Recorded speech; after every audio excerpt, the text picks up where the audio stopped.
এবার কোরআনের কিছু মানি আর কিছু মানি না। মসজিদে আসলে কোরআন দ্বারা নামাজ পড়ি, কিন্তু বাজারে গেলে কোরআন দ্বারা চলি না, কোরআন দ্বারা বেচা কিনা করি না। মাদ্রাসায় গেলে মাদ্রাসায় গেলে কোরআনের কথা মানি, কিন্তু বিচার ফয়সালার ক্ষেত্রে কোরআনকে মানি না। সংসদের মধ্যে কোরআনকে মানি না, পরিষদের মধ্যে কোরআনকে মানি না।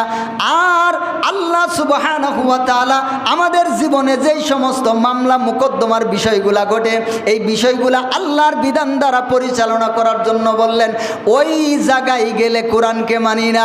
তাহলে বোঝা গেল এদের ঈমান, এদের ইসলাম পরিপূর্ণ হয় না। এবার ওয়াজটা ঘাড়ের উপর পড়লো কি বললো না? এবার ওয়াজটা মাথার উপর পড়ছে কি পড়ে নাই? ও মুসলমান,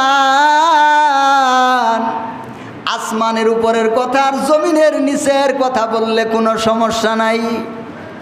মানুষেরা বাহবা দিবে, মানুষেরা ধন্যবাদ দিবে, কিন্তু যখনই আসমানের নিচে আর জমিনের উপরে দুনিয়ার কথাকে বলা শুরু করবেন, তখনই আপনার সমস্যা শুরু হয়ে যাবে।